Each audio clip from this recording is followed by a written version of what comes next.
Hello and good afternoon to everyone.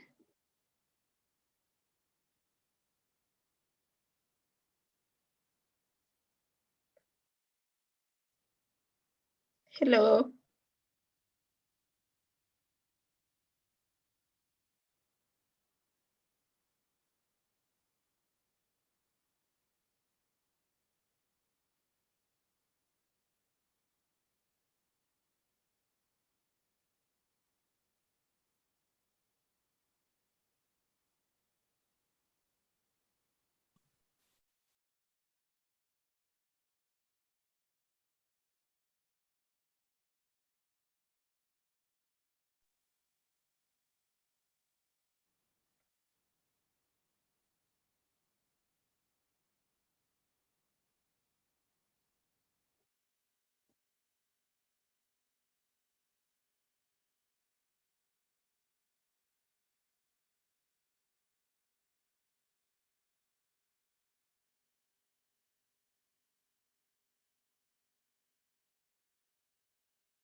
Hi, Richard. Hello, how are you, Purity? How are you doing? I'm very fine. How are you? Very well today. Saturday. Fantastic. I'm good. Awesome. I see your team is logging in. Yeah. You're trooping in slowly. Yes.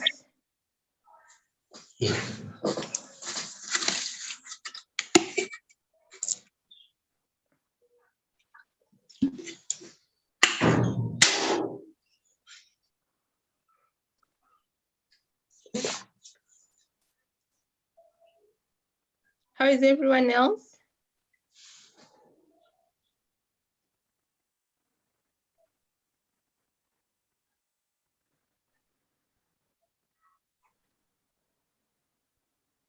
I believe if you can hear me, Richard, everyone else should be hearing me.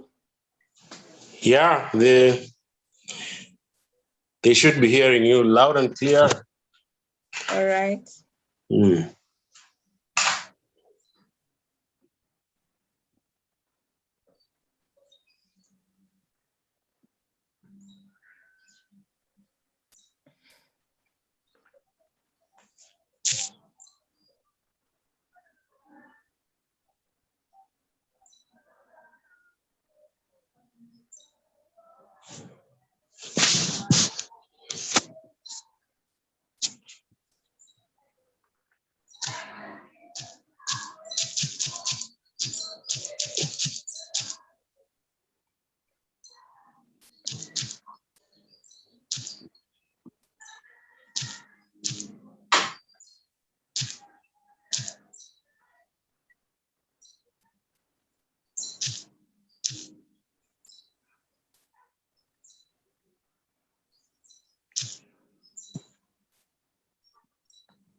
I see like 15 of us are logged in.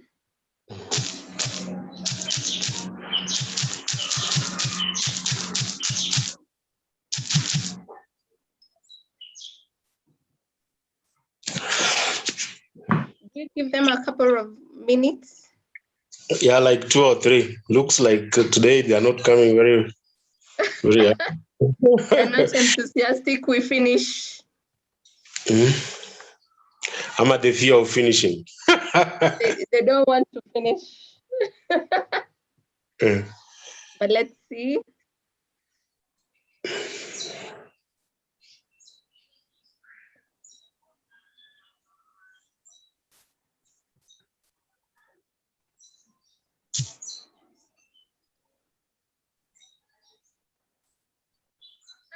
They're not enthusiastic. We finish.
I guess we will start at 20, which is right now. We don't have to wait for late comers.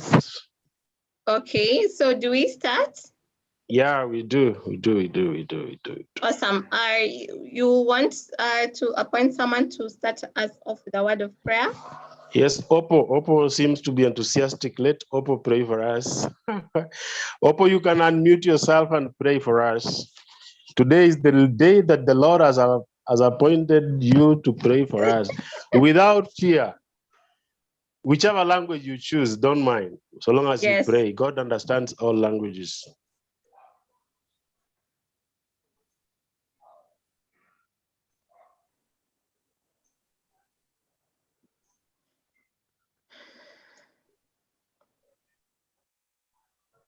Oppo A3, right? Yeah, yes. Okay, I think we'll have to appoint someone else. Okay, all right. Wycliffe.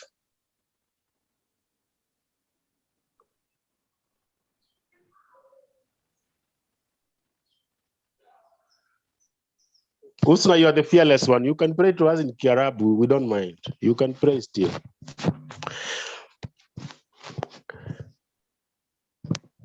Husna.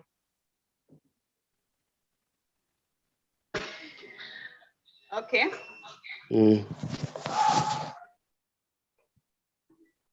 Alhamdulillah, Rabbil Alameen. Bismillahirrahmanirrahim. Rahim. Malik yawmiddin. Iyyaka na'budu wa iyyaka nasta'in. Ihdinas siratal mustaqim. Siratal ladzina an'amta 'alaihim ghairil maghdubi 'alaihim waladdallin. Amen. Amen. Awesome. We start, Richard? Yeah, we start straight away. Awesome. Good afternoon to everyone once more. Wonderful Saturday today. The weather is very favorable, unlike the past couple of days. So, and I hope you are very excited and very enthusiastic to come to a close of this training series. 6 long Saturdays, almost 2 months. So today I've just been thinking, or the past few days I've been thinking, what will I be now doing with my Saturdays? You know, unlike for Rosemary, Rosemary likes to go hiking. I don't. So, I think I have to come up with a whole new plan for my Saturdays. But it has been very, very wonderful having you for the past 5 weeks. And I'm looking forward to today's session just to see us come to a close. And today we are talking about a topic that is very close to our hearts around mental health.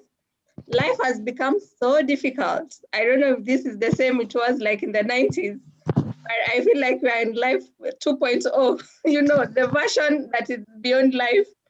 And I'm very excited just to see how Rosemary is able to take us through the topics around mental health, stress management. I also know a lot of us are undergoing very high stress situations, either the workplace or even at home within our personal lives and all that. And also lastly, how to handle workplace conflicts.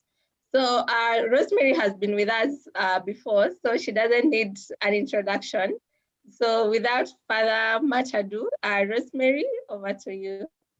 Thank you very much, Purity. Maybe I need to recruit you into my hiking group so that your Saturdays can get busy. I think you should. Yeah, I don't idle people in this season. I know. Yeah.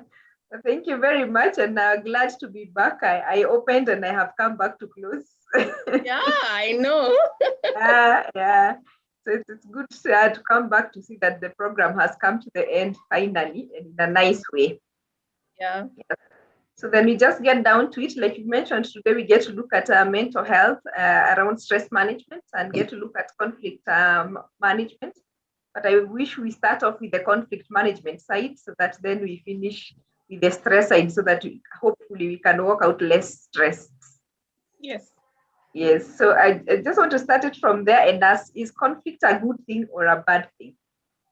Those who feel free to chat, they can chat. Those who feel want to be heard, please let's hear your voice. Is conflict a good thing or a bad thing? From your thoughts? Or is it neither? Is it a good thing or a bad thing? There are people who say that conflict is an agent of socialization. It depends what kind of conflict is. Sometimes conflict help us understand each other. Sometimes conflict is bad because it can derail one from objectives they want to achieve. So it depends on what kind of conflict that is taking place. So I like the statement that you started with. It's an agent of getting to understand each other. Yeah, so because it means there's a good side to it. As much as sometimes it can derail things, then at least you are accepting there's a good side to it. And I can see Oppo A3 also agreeing that it's a good thing. Yeah. So at least we seem to be starting on an agreement, kind of, that conflict is actually not really a bad thing.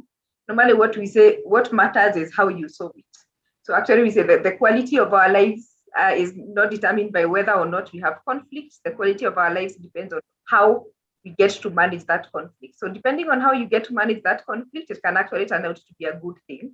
Like you said, it can make people get to understand each other better. It can actually make you grow in the process as you learn how to accommodate each other and handle things in different ways.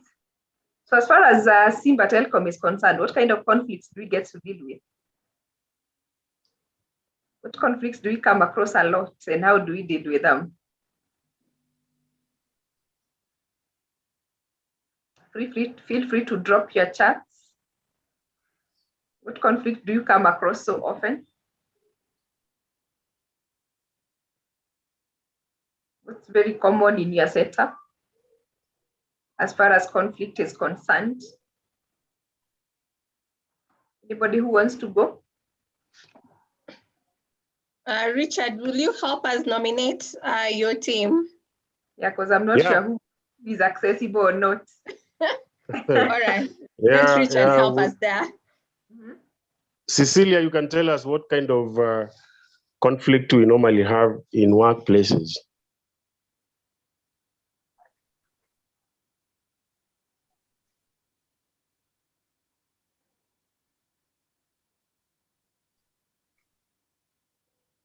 Well, sometimes the conflicts that we have, who is to do what? That I assumed X is going to do this, so I didn't do that. So in the process, it becomes a conflict. Yeah. You assume that somebody is going to do this, they don't do it. Then the excuse is, I assumed so and so is going to do it. Okay. So in that case, how do you resolve it finally? Let them tell us how they resolve it. You want to speak Let on the their audience behalf?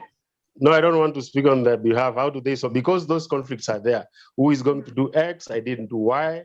Because of this, I came late. You know, that kind of thing. How do they resolve it? Okay. So I can see Celine saying when reports are not sent and an issue needs to be sorted. Yeah, that also means there's somebody who was supposed to do something that they actually did not do. Kapsabet are saying conflicts of personal interest. That's an interesting one. Yeah. Kapsabet, you should tell us what are these conflicts of personal interest? Who are these people who have personal interests at work, and what kind of personal interests are these? That sounds pretty interesting. So, but I think what I'm picking is that we seem to have a lot of who should do something, and they actually either did not do it or gave an excuse as to why they did not do it. Do we have conflicts in terms of customers from a customer perspective? Yeah, those ones are there as well. Those ones are there as well. An example? Well, if a customer probably gives you money to deposit and probably didn't deposit, they will not be very happy. Or if they asked for a particular phone and you didn't bring the phone, definitely there is going to be a conflict. Yeah, those customer conflicts are there. They're probably more common. Maybe So it's all right. It's okay. Yeah. So how do we get to solve such issues around customers' expectations?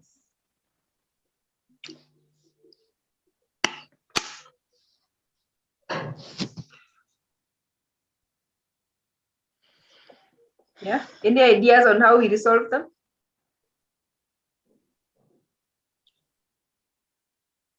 Communication is a great solver of conflicts, depending on how you decide to talk to the customer. Yeah. Either you listen to them, they ventilate, and then you tell them, I'm going to solve your problem. Right? Listening to them. So I'm a great believer in genuine communication in solving conflicts. Yeah. So long as you have that interest of solving that problem, you can solve that problem. Yeah, very true. And I think that gives us the idea that conflict resolution it's actually a matter of communication. Much of what we do around solving conflicts is purely communication. So if we understand what to communicate, then solving conflict becomes far much easier, whether it's those Kapsabet ones of personal interest, or it's those customer ones, or it's who did what and did not do what they were supposed to do. Eventually, solving conflict is purely a matter of communication. So we get to look at a few things around strategies in solving disputes or conflicts.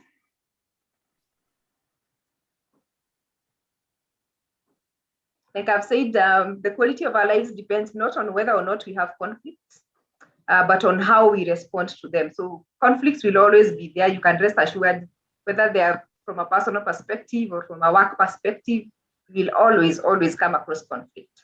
So what matters is not whether we have them or not. What matters is how we get to respond to that kind of conflict, which is the very, very important thing. So we have different strategies that you can use to resolve conflicts, depending on what kind of a conflict that you are dealing with. You can choose to avoid a conflict and decide you're not going to deal with it at all. You can decide to accommodate the other person and decide whatever they want, you're going to let them have it. Or you can decide to compromise. Somebody gets a bit of something. You get a bit of what you want. I also get a bit of what I want. That's also a way of solving conflict. You can decide to have it your way, which is what we call competing. You decide it doesn't matter what you're going through, you have to do your bit. I'm not going to get involved in this. Or you can look for ways in which you can actually be able to collaborate. By this, we mean you look for ways in which everybody gets what they want, which is not. I want to discuss those 5 strategies of resolving conflicts. The first one you have said is that you can choose to avoid. When people choose to avoid, they just choose to ignore and withdraw from the conflict. In short, you are saying not every conflict is worth your attention. And it's the same thing with life. Not everything that triggers you has to be addressed. Some things can actually be left unresolved and it's okay, or not addressed and it's okay. So what kind of things are these? When something probably is very trivial, if something is too small, if somebody was supposed to do something very small and maybe just move a table or a chair, really you don't have to cause a whole conflict around that. You might as well move it and life goes on. So if something is too small, you don't have to keep arguing about it. You can actually just let it slide. If there's no possibility of settling or resolving that issue, there are things you look at and you realize it doesn't matter how long we argue about this, it's just not going to end. So to avoid just bringing unnecessary issues, you can actually let it go. If there's potential damage, especially if you confront the issue, there are issues you look at, you realize if I address it, I'm causing more damage than if I actually don't address it. So if addressing an issue is going to cause more damage than addressing it, then you might as well let it slide and not get to address it. Or sometimes you avoid things just to cool down. If people are too agitated, or if you're too agitated to address an issue, so sometimes you want to avoid it. That means you're not avoiding it forever. You're going to come back and address it later. But you can actually avoid it for a while. You cool down, and then you get to deal with it later. The downside of avoiding all the time is that you end up with unresolved issues. If people keep crossing you the wrong side and you never get to talk about it, if things keep going wrong and you never get to talk about them, eventually you are going to end up with a lot of unresolved issues, which is not healthy, whether it's from a work perspective or from a personal perspective. You always want to be able to resolve things once they happen. So that's on avoiding. The next one is on competing, where we said if you're using the method of competing or the strategy of competing, you're looking to win at all costs. So this is where you go into a conflict resolution or go to discuss a disagreement where you're only looking to win at all costs. Whatever you want is what you have to get. You're not going to let anybody else have their way. So it is more of an aggressive strategy where you decide it doesn't matter what happens when I go in there, I have to get what I want. Of course, there are some times where that can actually be good in some situations. That can be a good thing to have, because when you want a quick and very decisive action, if you want something that can be decided here and now, then that can actually be a good thing where you decide this is what you're going to do and we are not arguing about it, or we are not going to discuss about it, because you need things to move pretty fast. Sometimes it's because the needs of the other party does not really matter, because the issue matters maybe to one person more, then the one person whose it matters a lot can actually get to have their way.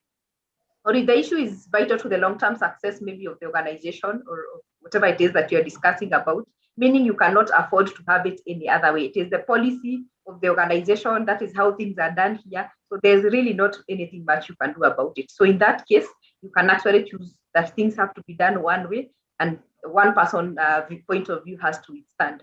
Again, you don't want to always compete, because you're going sometimes to end up with people who are very agitated and people who are feeling like they're not being taken care of.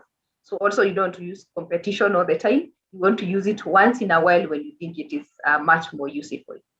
Then we have accommodating, where one party gives into the wishes of the other person, where you decide, as much as we had a conflict here, I think I can let you have your way.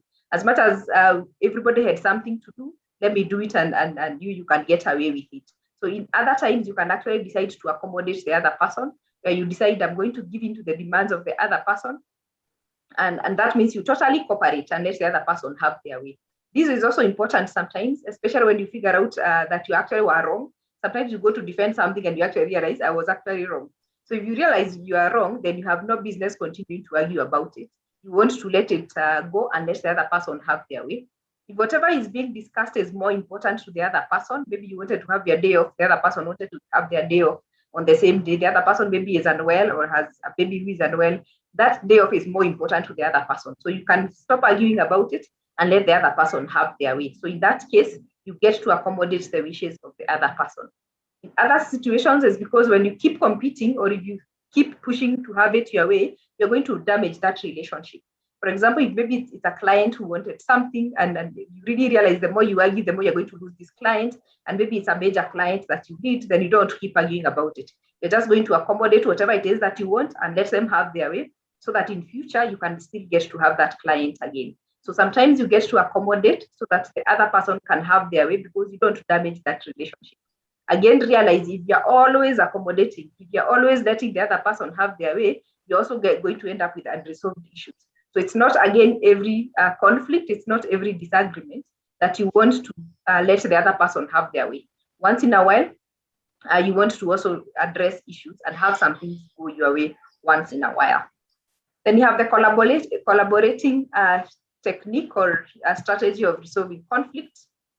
When you're talking about collaborating, you're looking at somebody who is able to get what they want totally, and they are making sure the other person also get what they want. It is obviously not easy to have, because it takes a lot of discussion to be able to accommodate the other person. It takes a lot of trying to create a shared solution, because you're looking at what will totally work for you and will totally work for me. It is not really easy, because it means you get 100% what you want and I get 100% what I want.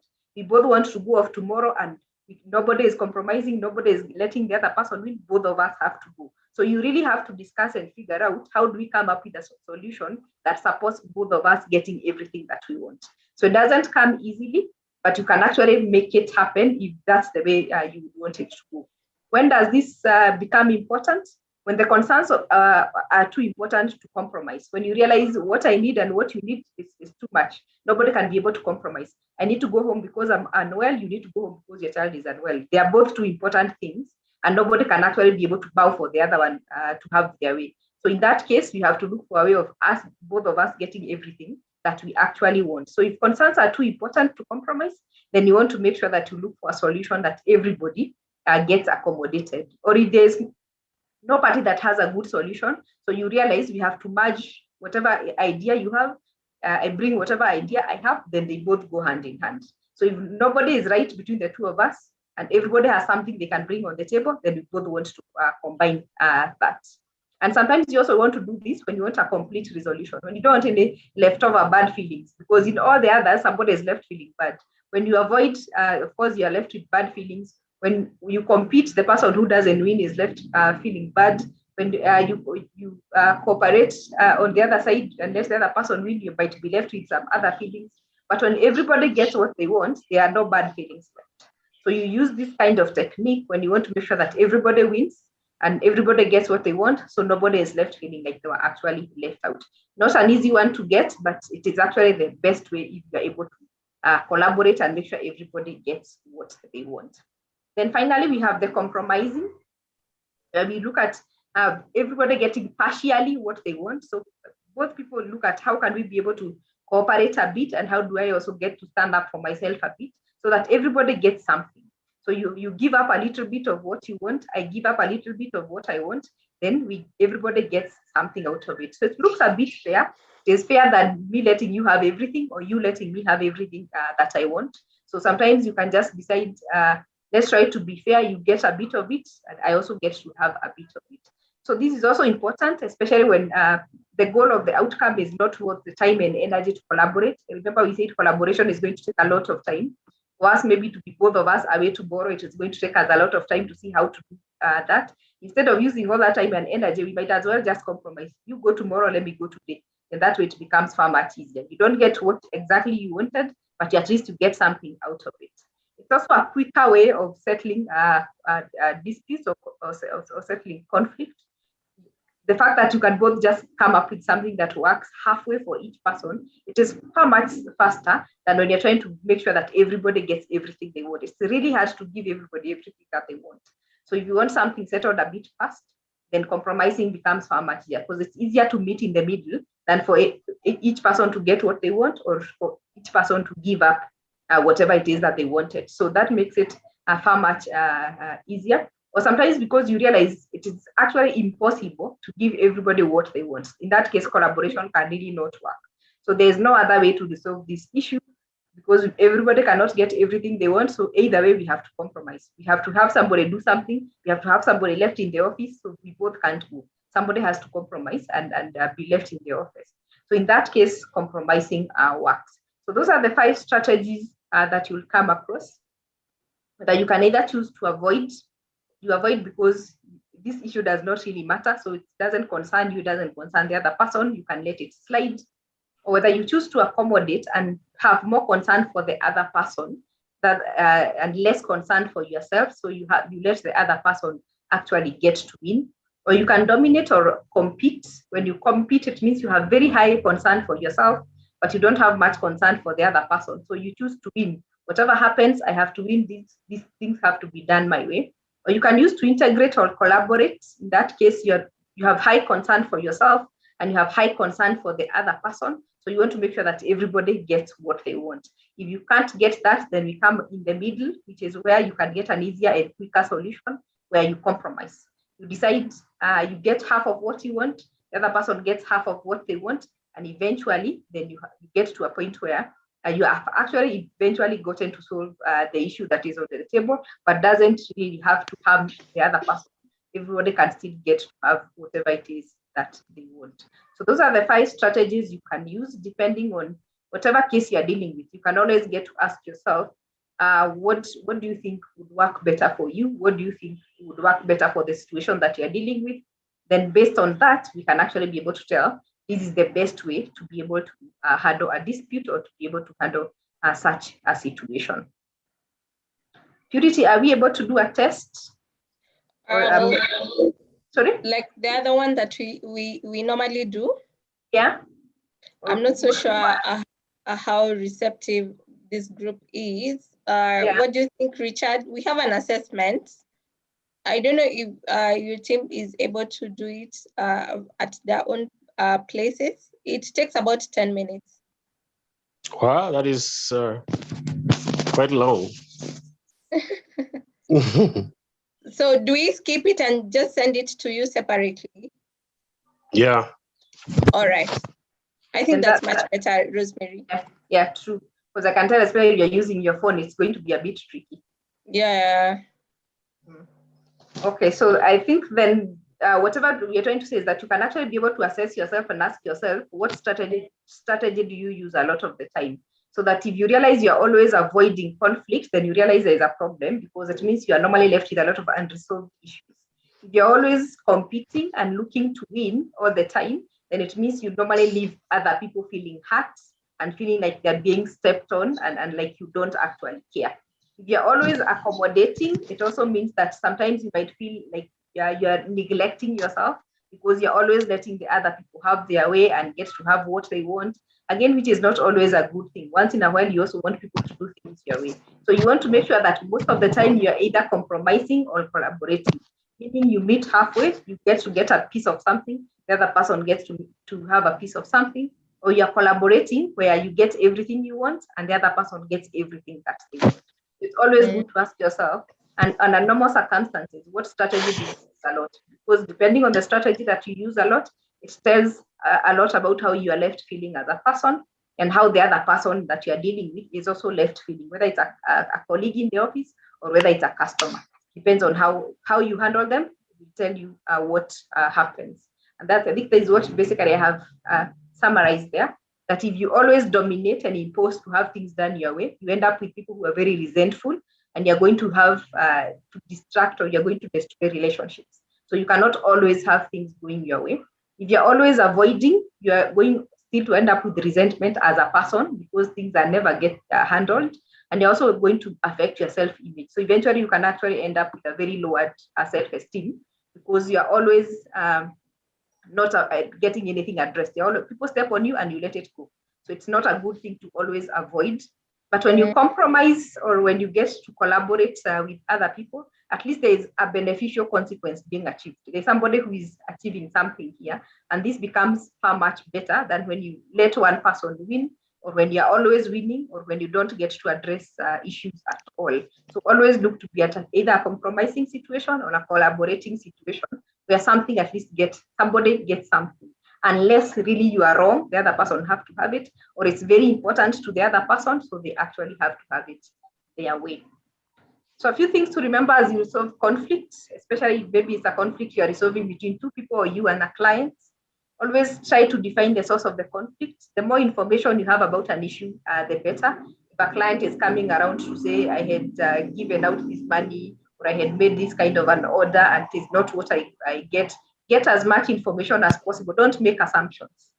So sometimes you make assumptions maybe because somebody is complaining about money that was not deposited, and you are thinking this person always does that, and you have not even gone ahead to verify that actually that is the fact. So you want to make sure you have as much information as possible. Anytime there's a conflict that has been brought to your table, make sure you get as much information as possible before you start to resolve it.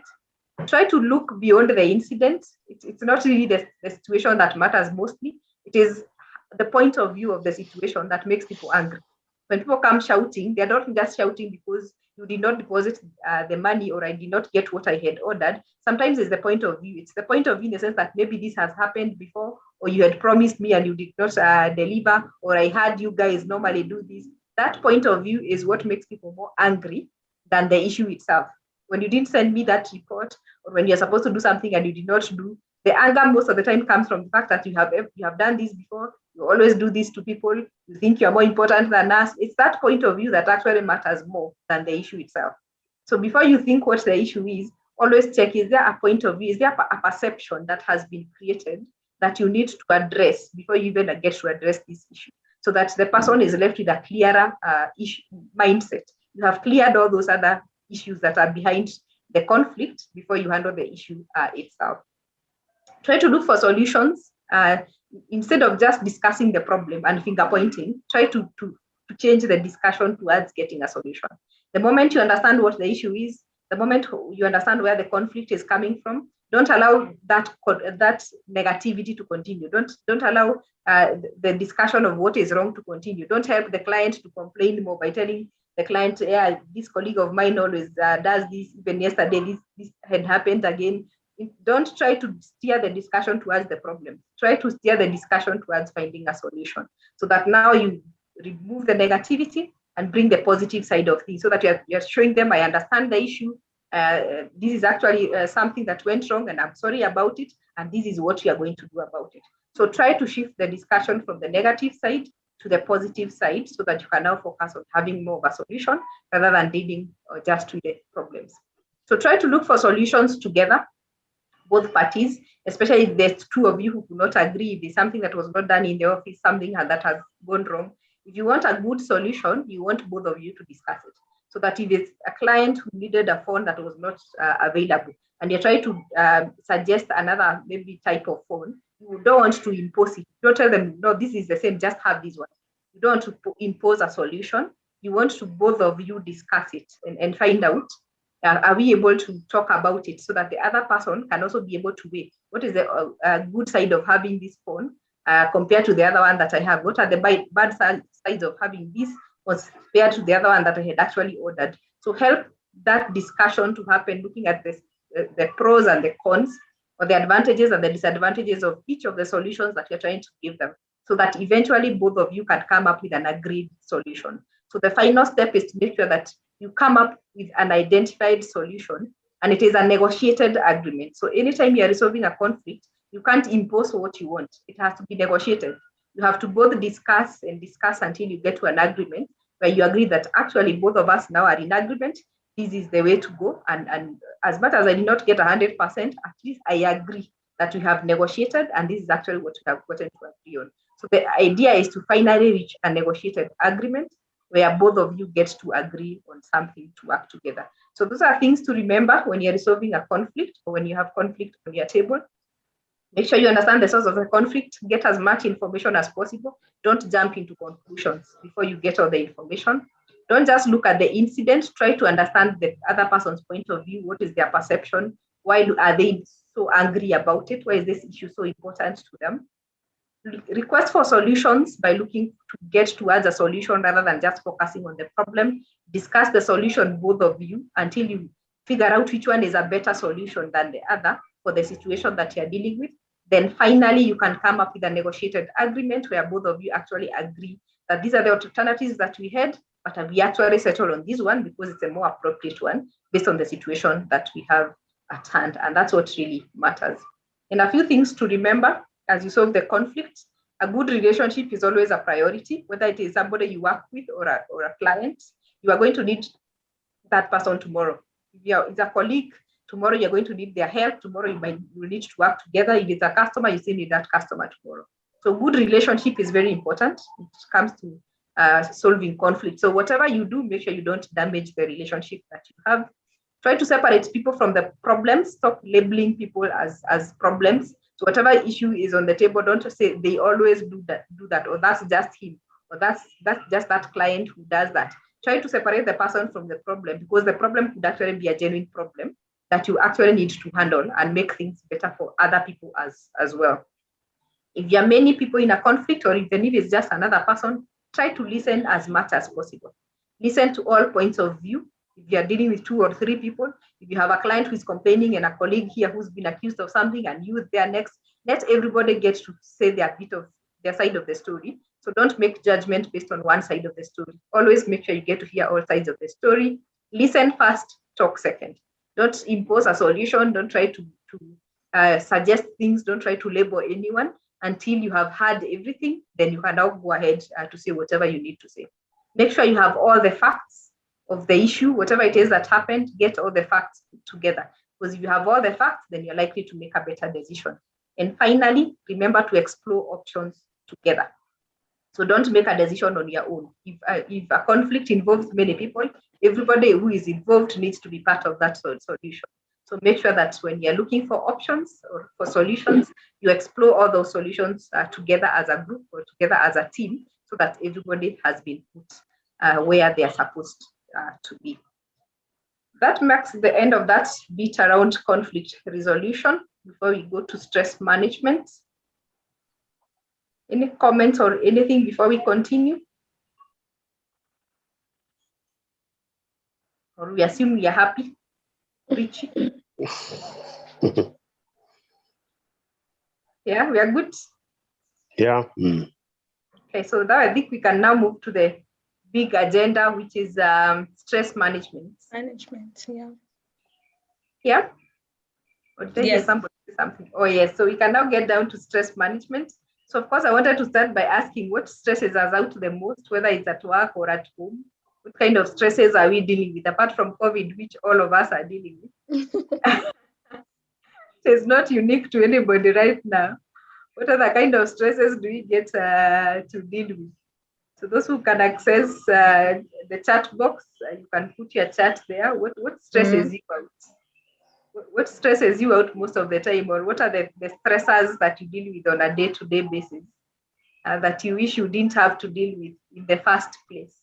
What stresses do we have around us? So I'm waiting to see some comments for those who can access the chat box. Yes. What kind of stresses are we dealing with? And now I'm pausing until I see comments so that I know people are following. So that I know I'm not talking to myself. What kind of stresses are we dealing with? John, you have something to say?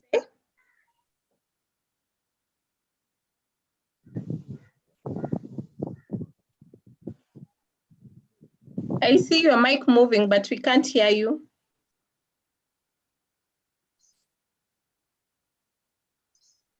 Okay.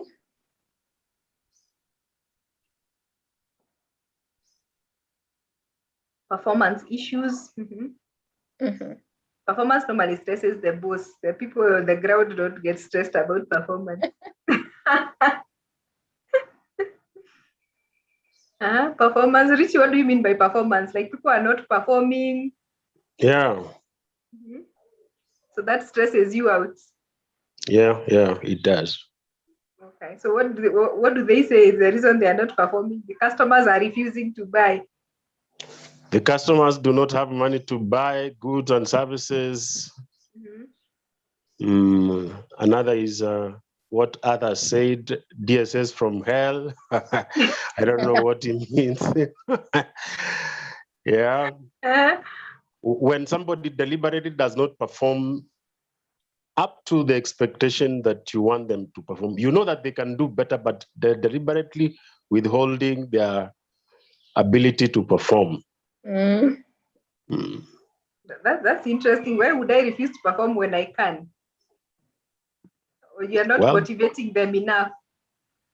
Well, probably, I don't know. That could be a reason, but you see, the motivation will come when the performance is excellent.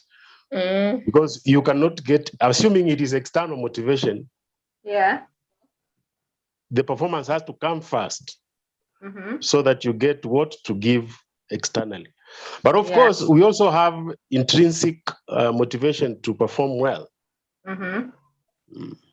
So clearly, even if before you get rewarded from outside, you need to perform. You need to have a bit of internal motivation. That is. Yeah. You need to have some intrinsic desire to perform well. So Arthur is telling us their DSAs from here. Where is Arthur? Arthur, do you want to clarify that for us? Let me look for Arthur. Tell us, Arthur Wiga, yeah, I can see even your face on the photo. Tell us something. Okay, there are DSAs who are difficult to work with. Hello? Yes, I can We are hear hearing you. Okay, there are DSAs who are difficult to work with. I've had experience with a few who they're difficult to manage in the sense that you'll give them stock and go and spend this money like it's their own. And when they come back to the office, they come back with very good, neat lies that it's difficult to tell whether they're telling you the truth or they're lying. It's very difficult to determine their exact position on the situation. So it gives you a hard time reporting that to the main office because on the one hand, if you report what they're telling you, you may be frying yourself in the long term because you are not sure what they're telling you. Yeah. So it's some sort of dilemma when you're dealing with them. And you'll come to a resolution with them and with the head office and you reconcile the situation. But then when you give them another chance, another opportunity to do better, they'll go back to their bad ways and continue making the same mistakes over and over again. Okay. So eventually, how do you deal with them? Because I'm thinking you can't mess me up for life. You try to understand where they're coming from and you try to listen to them empathetically. But then even after helping them out, get off the quagmire that they are in, you go back to their old ways. That's why I call them DSAs from hell. They just never learn. Or they are not willing to learn. Oh yeah. They'll pretend that they're willing to learn, but they are difficult people to work with. Which is very strange. I understand now why they are from here. Because really, why would somebody want to keep taking you round and round in circles if eventually they never get to learn? You would think if somebody has supported them and did all they could, then at least they will try and do something about it. But clearly, they have put us through enough. Baka he sent them to here for that reason or the other. But I think I understand where you're coming from. Part of the work challenges that you have to deal with difficult people, which is speaks to what Richie was also saying, when somebody has the capability to perform, but they just won't perform, so they keep taking you around in circles. So those are work challenges that you go through. Nelly tells us customer stress. Where is Nelly? I need to hear your voice. Salvage the team. Nelly Juma. Let me see if I can see you. Yes, I can see you. Nelly, what do you mean by customer stress? Who are these customers and what kind of stress is it? Nelly, are you able to speak out? I can help her if she is thinking. Customer stress are, you see, there's these customers who are entitled. They can come and get that there are 3 people who are being served, but they jump the queue and they want to be served because they are usual customers. They want to be given preference. You know, this will stress you, and you have been trained, first come, first served. Yeah. So if this becomes a frequent problem, it will end up causing stress to you. Okay. Thank you. And I like when you say when it becomes a frequent problem, which means if one customer messes you up, if one DSA messes you up, it's not a bad thing. I can see Nelly has surfaced. I still want to hear Nelly. Nelly, can you hear us now? At least you'd be saying the last class you spoke. Hello. Hi, how are you? Hi. Oh, you I'm even good. have Hi. company. I'm good. Yeah, I have Elvis here. Oh, hey, Elvis. Hi. Hi. Okay. Tell us about your customer. So I'll give an example. So you've sold a device to a customer. Then the customer comes back. A device has a fault. You'll repair the device. For example, I'll take your device back to customer care. The customer wants an instant service. He doesn't want to wait for that service. You tell him you have to wait for 14 days, working days, because I have to send back the phone to the manufacturers.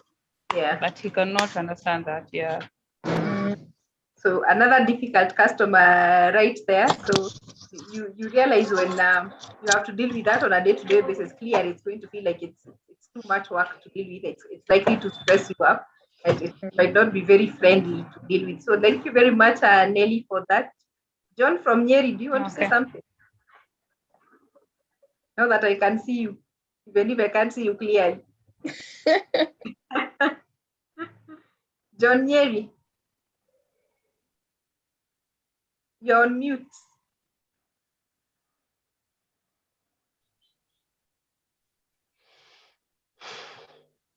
I can't hear you unless your audio has an issue. Hi. Hi. Hi. The one who is not shouting. The network is a bit low. Okay. It's a problem. I've been able to join now.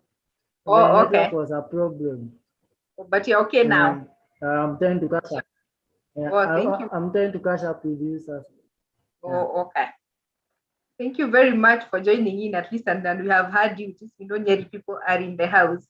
So I was speaking the conversation on when a stressor continuously happens, then that's why it turns out to be stress. Because if one customer just complains, it might not feel like a big deal. But if you have to deal with that constantly, like Ricky said, if this person keeps complaining about the same thing constantly, if this DSA keeps misbehaving constantly, then that's when a stressor actually becomes a real issue. So a stressor may not feel bad if it happens just once, but if it's happening consistently, that's when you end up realizing this is actually just too much to deal with. And at that point, that's when you get to realize this is actually stress. But does stress only come from negative things, or are there positive things that stress us? Have you ever thought about that? Are there positive things that can stress you? Yeah. Having more than enough money. Until you don't know how to spend it. That will stress you. Okay, I've never thought about it. You can give people. Richie, what do you think? Are there positive things that can stress you out? Yeah, if you have crazy targets that you need to reach, but you have to, it may cause you stress, but because they are necessary and essential for you to reach those targets, they are positive stress, performance stress. But there's something I want to say before we move further. There are scholars who argue that if you have the capability of dealing with that, then it ceases to be a stressor because you're able to deal with it. If you have the ability to deal with, if you have the ability to deal with that stress, then we cannot label anything like, in most cases you will find people saying everything is a stress. No, if you have the ability to deal with it, then that is not stress. We cannot label everything that we see as difficult as stress.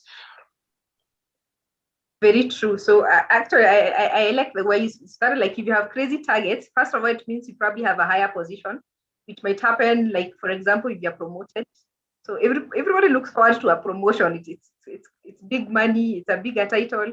Until it hits you, then you realize, hey, now the targets are also crazy, or the performance that is expected is also at a higher level. So such targets, which you might be given because you had actually done a good job, can eventually get to stress you out, because it can feel like it's too much for you to handle. So yes, there are positive things that can actually stress you. There are people who get stressed even in social life.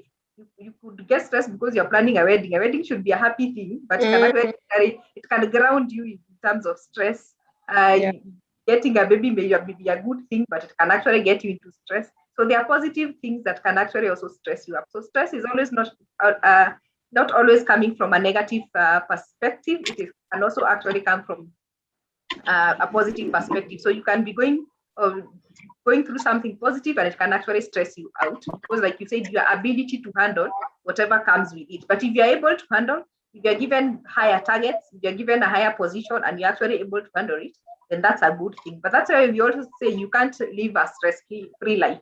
You need to something to wake you up. Otherwise, you're going to be very demotivated in life. You need to have some bit of stress to wake you up. Huawei Nova, somebody is making some noise. Thank you. Muted her. Thank you. So you have to not see stress as just coming from negative things. You also have stress that comes from positive side of things. And again, it builds up with time. Unless it gets to a point where you're unable to handle, then it might not really crumble you. It gets to crumble you when it gets to a point where you actually are unable to handle such situations. So I think that can take us to the discussion now around stress management. Yes.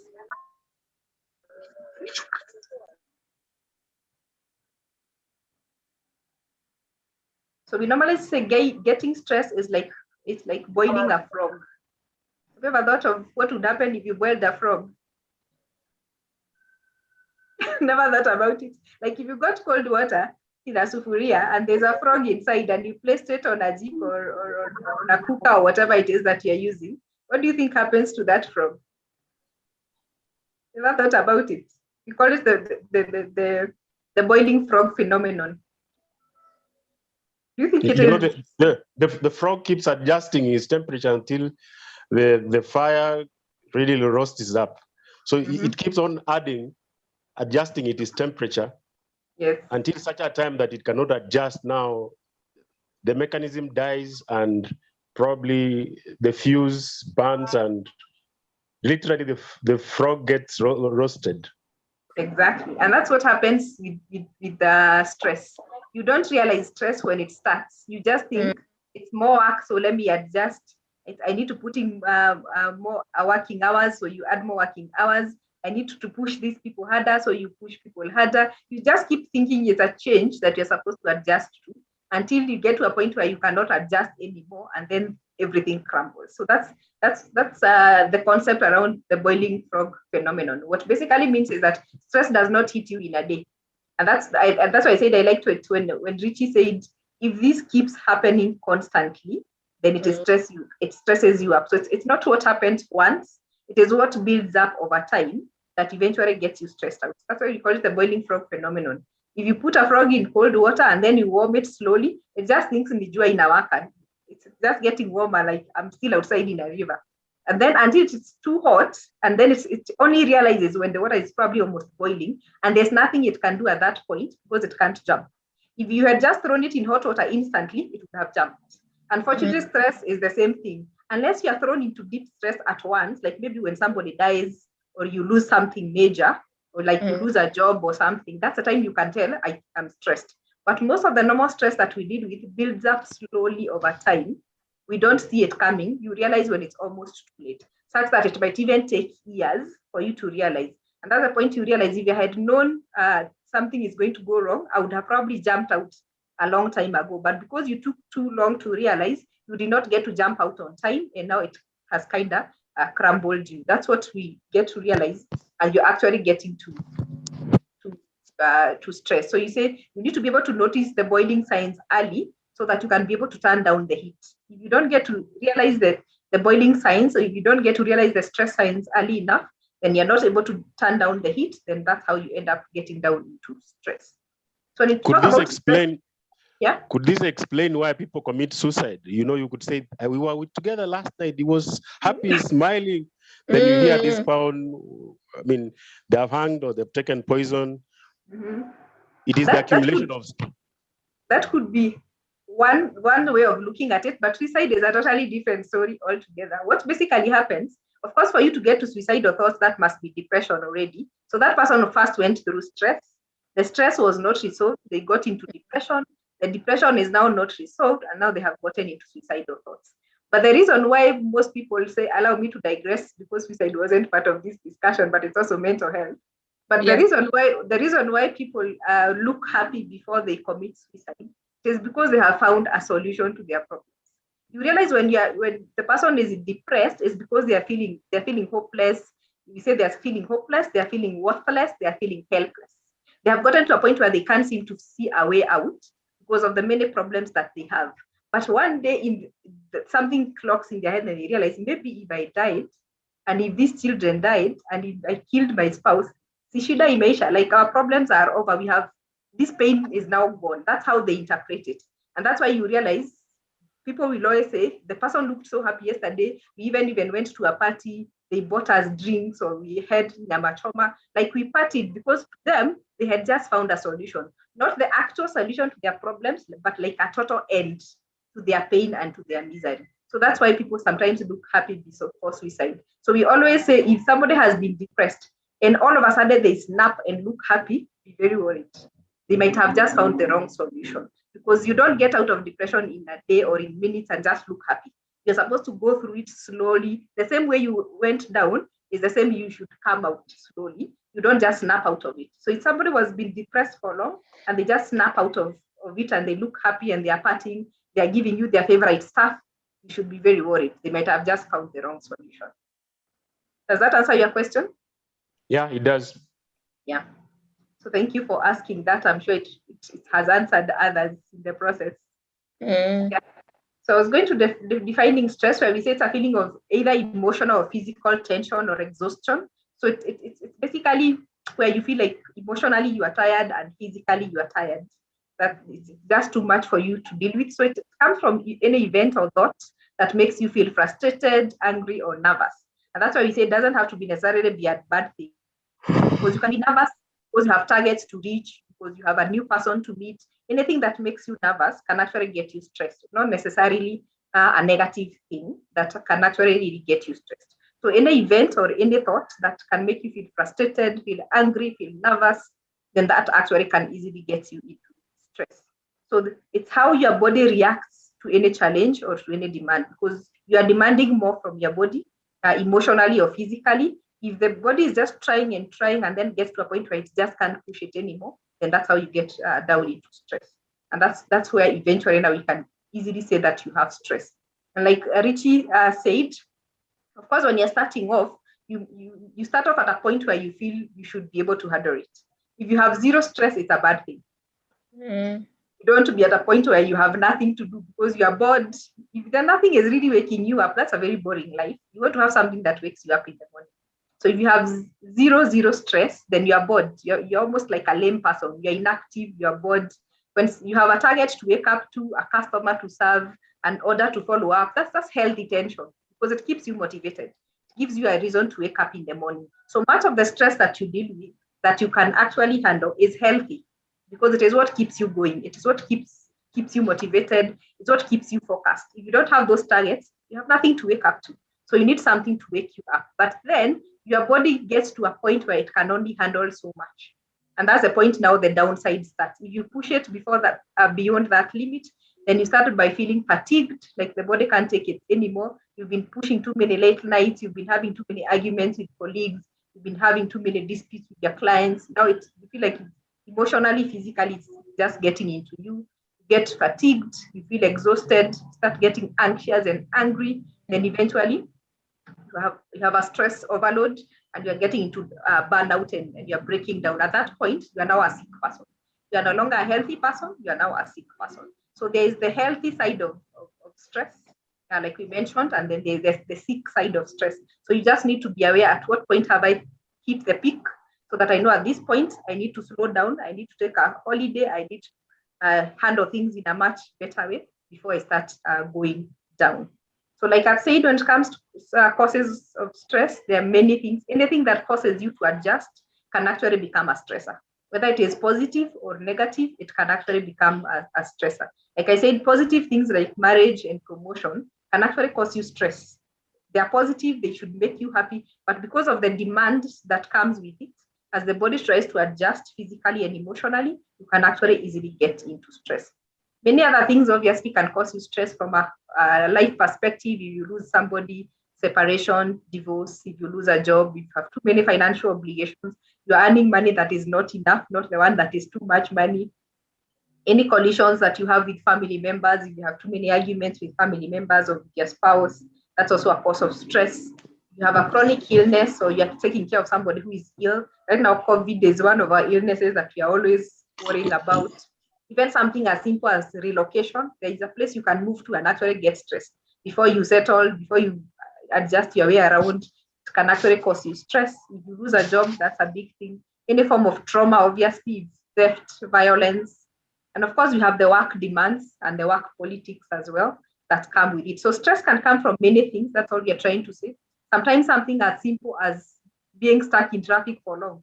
The last few days when people have had to be in traffic and flooded waters for 6-7 hours at night, that's a whole stress bite. If that happens to you 2-3 days in a week, it's just going to get you exhausted. So sometimes it's the normal things happening too often. It's the traffic, it's the arguments at home or with colleagues, it's the daily worry about how you're going to pay your bills. If it happens too constantly, then eventually you are getting yourself into stress. But just like the way we sometimes, somebody said we have external stressors, sometimes your stress is internal. Sometimes you cause yourself the stress. It is coming from inside rather than from outside. So sometimes when you're stressed, you also want to ask yourself, is it really the external thing that is stressing me up, or is it me stressing myself up in the process? How does that happen? Sometimes fear and uncertainty. Too much fear can cause you stress. If you keep worrying, I'm just going to get COVID, I'm not going to lose my job, I'm not going to be able to pay my bills. It has not happened. You have not lost the job. You have not gotten COVID. But you're just worrying too much over things you have no control over. You have no control over how COVID unfolds or how the economy unfolds. So if you keep worrying about it too much, it can actually get into stress. That's something you have self-inflicted. It's an internal stressor, not necessarily something. You're right. You're right on what you have said. Yeah. Sometimes it is not what happens to us, it's the interpretation of what has happened to us that causes us stress. Yes. Especially now when we look at very simple things, if you blow it out of proportion, it will cause you stress, not because of the magnitude of the stressor, but because you have interpreted that stressor in the wrong way. Very true. So perception is everything, if I may put it that way. So and that's why the other item there I have is perception. So Richie is reading my notes. Your perception and your attitude. He's reading them in spirit. So your perception and your attitude can actually also define your level of stress, how you view the world. Because for some people, something very small can make them panic all over. Something misses, you miss something in the house, and then you're imagining somebody is broke into my house. Tomorrow, somebody is just gonna come and kill me. So how you interpret situations or your attitude towards situations can actually also cause you more stress. You argue a bit with a colleague or a customer complains, and then you create a whole mountain out of it. So your perception also really dictates how you're going to stress yourself more or stress yourself less. Sometimes it's our expectations as well. If you have unrealistic expectations, like we say, no one is perfect. So you can't expect everybody to be nice to you. You can't expect every client to be perfect, every colleague to be perfect. You can't expect your world to unfold perfectly. Like you can never lose anything. You can never be hurt by anything. There ain't a world like that. So if you walk around expecting everything to be right, you walk around expecting that you're not ever expected to have any sort of stress, then you're also going to have more stress actually, because every small thing is going to trigger you, because you feel like every small thing is targeted to hurt you in one way or the other. But if you accept that you're not in a perfect world, then you reduce that level of expectation and reduce your level of being exposed to stress. Something internal also that can affect your stress levels is your assertiveness level. We talked about assertiveness in the very first class. How are you able to stand up for yourself, to say what you think, what you feel? Because if you're passive, if you never get to really speak on your behalf, if people keep stepping on you and you say nothing, if you want something and you never get to ask for it, eventually you're going to end up with lowered self-image and end up getting stressed. If you're on the aggressive side also, you're also making other people you're victims all the time, and eventually they might hit back and you end up a stressed person as well. So you want to be an assertive person who is able to ask for what they want, but also acknowledges that they will not always get what they want. So that realization can put you in a better place. So you don't want to be a victim when you're a passive person. And when you're an aggressive person, of course, you don't always be shifting blames to other people, because eventually you are going to have issues with the people around you. So if you learn assertiveness, then it also helps you to deal with a bit of stress. So those are some of the things that are internal that can actually cause us stress that are not external. Your level of fear and uncertainty, if you keep increasing that level, you get stressed out pretty easily. Your perception and your view of the world, having unrealistic expectations, and if you don't have a very good level of assertiveness, then you can actually get yourself stressed out for no good reason. Of course, I'm sure we know when you're stressed, many things happen. Some people get headaches, others will get fatigue, you cannot concentrate, you're so irritable, somebody talks to you and you just blow out of proportion and they have no idea why are you just getting over things. Some people, their blood pressure shoots. Some people get acne on the skin because the skin can also feel the stress that you're going through. But from a work perspective, you can tell a colleague who is stressed out, of course, performance is going to reduce. They have too many errors.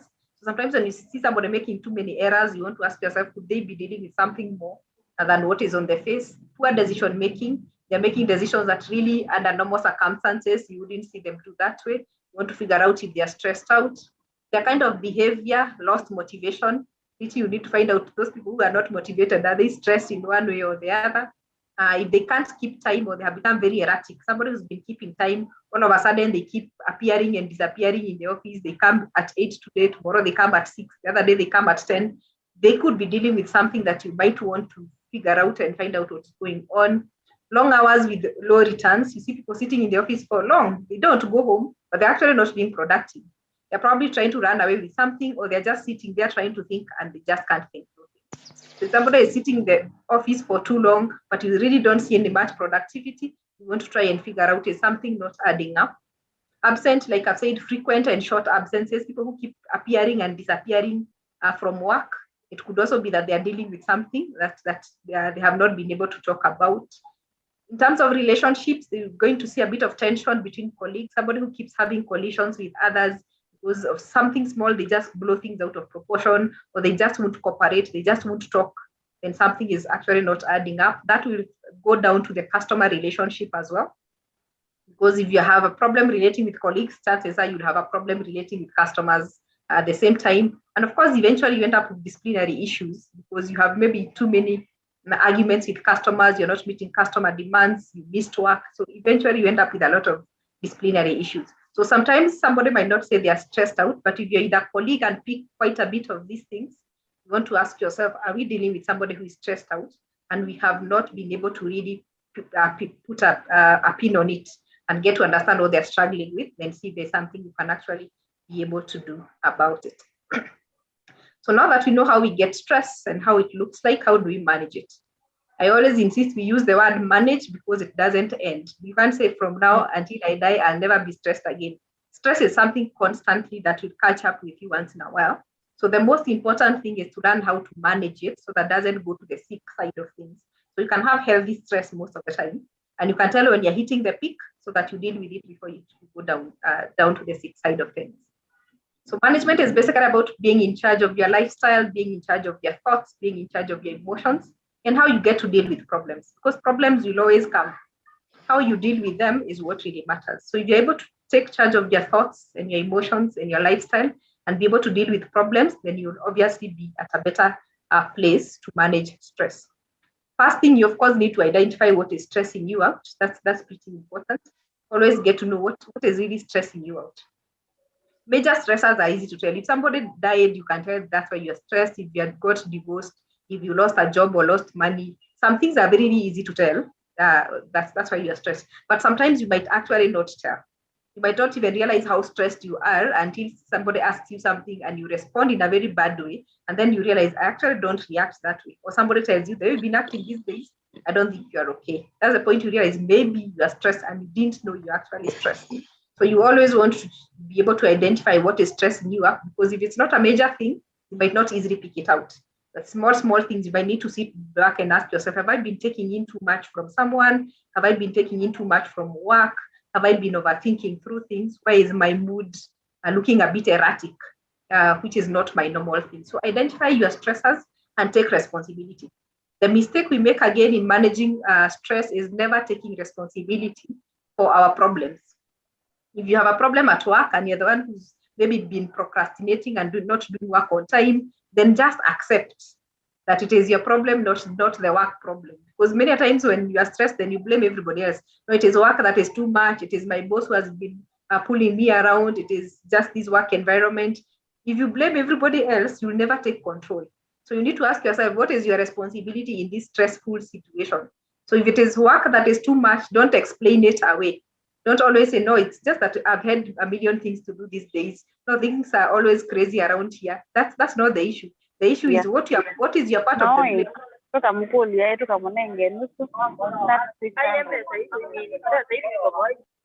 you able to mute that? Yes. Okay. So you always need to ask yourself, what's my responsibility, or what are my role in this? As much as the job might be crazy, as much as there must be a lot going on, what's your responsibility in it? Because if you always blame an external event, then you are never going to take responsibility for your getting well, if I may put it that way. So you always need to be able to take responsibility. Figure out what is stressing you up, then take responsibility that maybe I haven't handled things well, I haven't been taking time out on myself, I haven't been expressing myself to say what I think or what I feel. What is it that you haven't done that you need to take responsibility instead of just blaming other people? So until you accept responsibility for the role that you play in creating a stressful situation or in maintaining a stressful situation, your stress level will remain outside your control. And as far as something is outside your control, you will always tell yourself there's nothing you can do about it. The moment you acknowledge your role in it, then you can actually take control and ask yourself, what is it that I can be able to do about it? Then after that, you do what I call the 4 A's of stress management, just to be able to summarize the many things you can do to manage stress. So I summarize them in the 4 A's. The one says avoid, the second one says alter. Avoid, of course, avoid unnecessary stress. Alter the situation. You can't alter the situation, adapt to the situation, because there are things you actually can't change. If you can't adapt, then just accept that there are things you actually cannot change. So I just talk about that in a bit. When you say avoid, that's the first A. What do you mean? Of course, it's not healthy to always avoid stressful situations. Like we said, don't always be the person who never addresses anything. It's good to address things, but there are things that might not need to be addressed. You'll be surprised by the number of stressors in your life that you can actually eliminate by just not dealing with them. So what does that mean? Learn to say no, know your limits and stick to them. So sometimes you're stressed for taking in too much. Everybody who wants help, they come to you. Every phone call comes to you. Everybody who needs money, they come to you. Anybody who wants to be taken somewhere, they come to you. So you really can't take in all that. You're not a community helper for everybody. So really, you can't take everything. Rich, yes, it's true. You can't. I did say the other community one. I said the other community helper. So don't try to help you can't, in short, don't try to be everything to everyone, whether at work or at home. If you try to be everything to everybody, you can rest assured you will crack at some point. So learn to say no when it's too much. Avoid people who stress you. Of course, there are people you can avoid. If you have colleagues who are too much negative energy, friends with too much negative energy, try to limit the amount of time that you spend with people who stress you out too much. Because the more time you spend around them, the more negativity you get to carry. Take control of your environment. I mean, sometimes if you're watching negative news from morning to evening, how on earth are you not going to start worrying about life? You start worrying because you have been seeing so much negative things happening until they have gotten into your system and you feel like you have to deal with it. So whatever you can avoid it. You don't have to be stuck in that traffic for 7 hours, work from home or wait for the traffic to cease. Then you can move around when you want. So whatever you can do to avoid a negative environment or to avoid negative energy getting into your system, do it. Say no, avoid stressful people, take control of your environment and keep it positive when you can. The second says you alter, change the way you communicate and operate in your daily life. So if you can't avoid it, then you might need to alter a few things. What does that mean? Be assertive. Like we said, learn how to express your feelings instead of bottling them up. The more you bottle things up, the more you take in things without expressing yourself, the more people step on you and you never get to say anything, the more you build up stress. And the day it is going to erupt, it is going to erupt in a very bad way. So express yourself when you have the chance to. Learn to compromise. Always try to find a middle ground, a happy middle ground, that is. So instead of keeping quiet or instead of trying to always get things going your way, learn how to meet people halfway so that the other person can make an effort, you make an effort, you meet somewhere. If you're always the one letting the other person have their way, then you're going to get stressed out. So teach people to meet you halfway. Whether at work, whether at home, teach people to meet you halfway when it comes to dealing with circumstances. Of course, try to create a balanced schedule. That's why I want to ask Purity to be coming for the hikes on Saturdays, so that she's not always working on Saturdays. So try to keep up with. Of course, we know there is no perfect balance, so I can't tell you family 8 hours, work 8 hours, social 2 hours. It's not about the number of hours. It's trying to give quality in whatever you are doing, so that if you're at work, you're able to give it energy and quality. If you're with family or if you're having your own time, you can give it quality, whether it's 2 or 3 hours. Wherever you are able to be present and have all the energy there and give it quality at all times. So don't let one thing overshadow the rest of your life, because eventually it will catch up with you at some point. Then you have adapting. If you can't change the stressor, change yourself. So how can you do that? Learn how to reframe problems. Like we said, perspective is everything. So there's always a way you can view situations from a positive perspective. Even when something has actually gone wrong, you can always ask yourself, is there something I can learn in this situation? Even if I got COVID, what's the positive side of it? What did I learn? Even if COVID happened, what have we learned? We have learned how to work from home. We have learned how to appreciate people's handshakes and hugs. So there's always something positive in everything. So whatever problems you land on, always ask yourself, what can I learn? If you look for a lesson in every situation, then you're able to reframe that problem and see the positive side of it. Always look at the bigger picture. Whatever you are going through will it matter in the next 1 year. Why should a client who talked to you badly today make your whole week a misery? If something is not going to matter, actually we say the 5 by 5 rule, is not going to matter in the next 5 years, then it will not bother you in the next 5 minutes. 5 minutes. Yes, if it's not going to bother it's not going to matter in the next 5 years, then it shouldn't bother you for the next 5 minutes. Because clearly one day that issue is not going to matter. So if it's not going to matter one day, why should it kill you for a long time and get you depressed and get to affect your relationships and get to affect your performance? So if it's not going to matter in the future, then always look at the bigger picture. Is this thing going to matter in the next 1 year? No. So why am I dying with it? Focus on better things that you can do. Remember to adjust your standards. Like we said, sometimes we are stressed because we have set perfect situations and set very high standards for everybody. Set reasonable standards for yourself and for others, and always leave room for failure, because things will go wrong sometimes. People are going to mess you up sometimes. So always have that at the back of your mind. As much as you might give life your best, sometimes you're going to fail. As much as human beings can try to be good, sometimes they're also going to fail you. That having that at the back of your mind gives you grace, if I may call it that way, gives you grace to forgive yourself and gives you grace to forgive other people, so that when they mess you up or when things don't go your way, then you don't die with it. Practice gratitude is also a good way of adapting. Appreciate life. Appreciate the good things of life. Doesn't matter what you do not have, start by appreciating what you have. Sometimes we say gratitude is everything.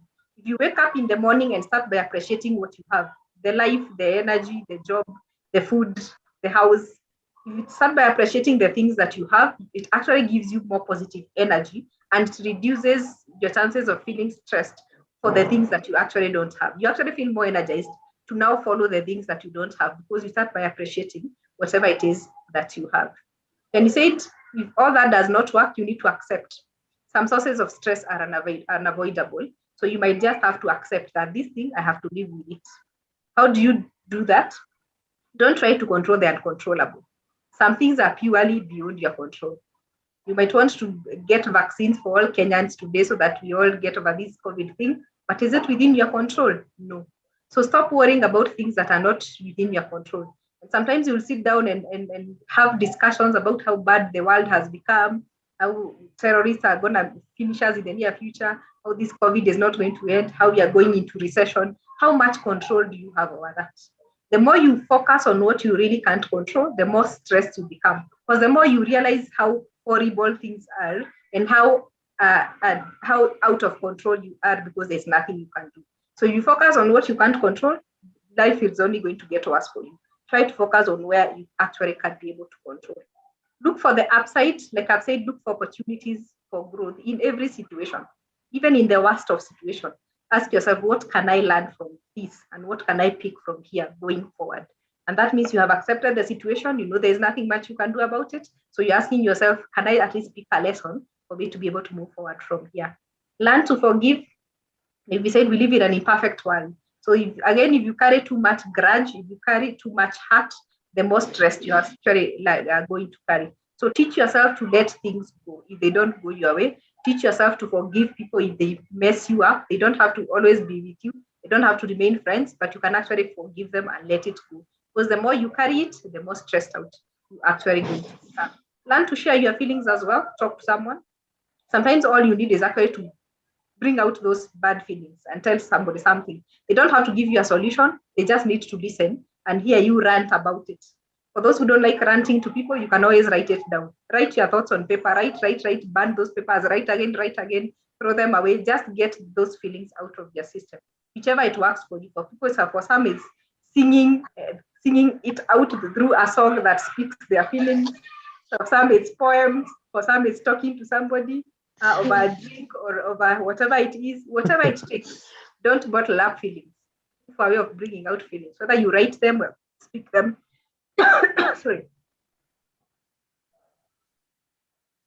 Sorry, actually those things work, especially writing in a journal about your anger. It displaces that energy that could have been used deconstructively.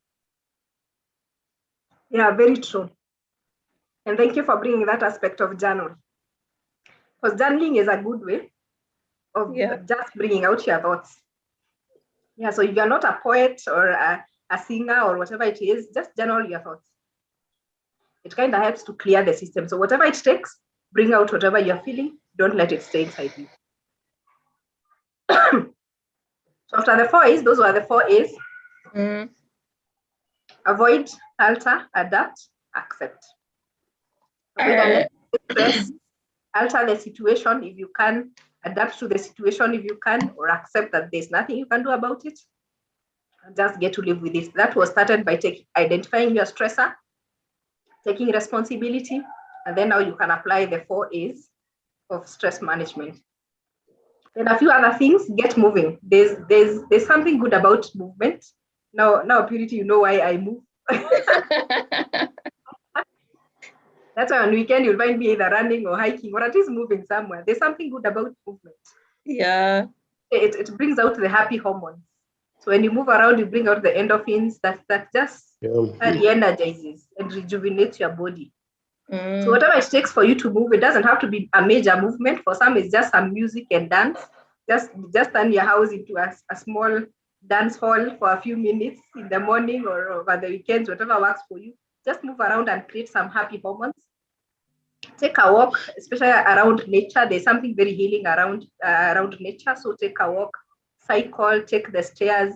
Just give your body a chance to feel the beauty of nature and to breathe in something fresh. There's a lot of beauty in that.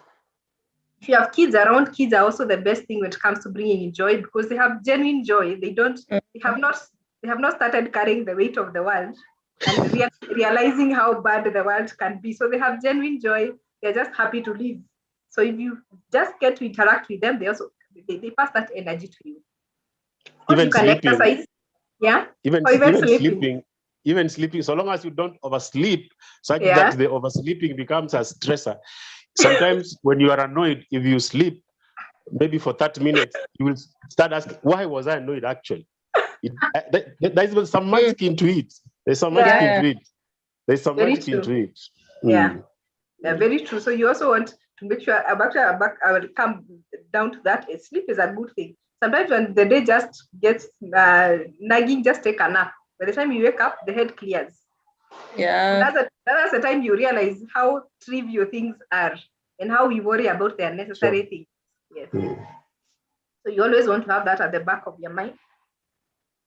Exercise with a partner. Of course, when you exercise with somebody, there is also that energy that comes that you get from the other person. If you're not able to exercise on your own, but if you're able to exercise on your own, is still a good thing. But just look for a way of keeping your body moving. There's something very good about it. Connect with other people. Sometimes you just need to be around people to just get some positive energy. Of course, you're connecting with positive people because if you connect with people who are dealing with negative issues, then you're also going to carry a lot of negativity with you. So you want to connect with people when you're having some good connection and positive energy. reach out to a friend or a colleague, just have a conversation, especially now that people are getting a bit isolated, working from home. Just look for a chance to reach out to somebody and have a conversation, help somebody else. Sometimes it takes helping somebody else for you to realize that you actually don't have as many problems as you thought. If you walked into people who probably don't have food, don't even have a place to stay, and just help them out, you actually get to appreciate life. You go back thinking, I think I'm far much better than I thought, and I just need to shut and just be thankful. So sometimes helping somebody else helps you appreciate that you also have something. Call, text somebody, join a club, meet new people, just interact with other human beings and get to learn what happens in their world. If you really need maybe to confide into somebody because it's something very specific you're struggling with, then you might need to talk maybe to a professional, a close friend, maybe a life coach or a counselor, a clergy like a pastor or a priest, whatever it takes to just be able to share your thoughts with somebody else. If they're really overwhelming you, then that's a good place to be. Have some time for yourself. Of course, it helps. Sometimes you just need to sit somewhere and clear your mind. So set aside some time to do what makes you happy. It doesn't have to be something specific. It doesn't have to be the same for everybody else. Everybody has what makes them happy. So whatever it is that makes you happy, create some time to do exactly that. Do something you enjoy doing and keep your sense of humor. Life is never that serious. So once in a while, just talk to people who just laugh for the sake of laughing.